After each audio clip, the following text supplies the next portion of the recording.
আমি এই মুহূর্তে রয়েছি যে জাহাঙ্গীর গেটে ক্যান্টনমেন্টের যে মূল ফটক, সেই ফটক থেকে দেখছেন যে বের হচ্ছে এখানে সেনা প্রধান বের হচ্ছেন। সেনা প্রধানের সাথে যে রাজনৈতিক যে ব্যক্তিবর্গ ছিল, যে রাজনৈতিক দলগুলোকে ডেকেছিল, তারা সকলেই বঙ্গভবনের উদ্দেশ্যে রওনা দিয়েছেন।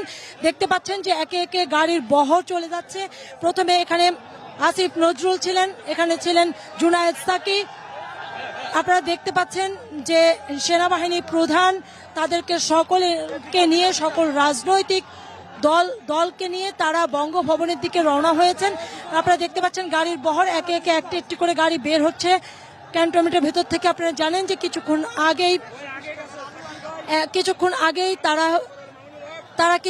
আগেই কিন্তু যেহেতু ক্ষমতা হস্তান্তর করা হয়েছে, ক্ষমতা নিয়েছে সেনাপ্রধান, তারা এখন একটি যে সরকার গঠন করবেন, আপাতত সে কোন সরকার থাকবে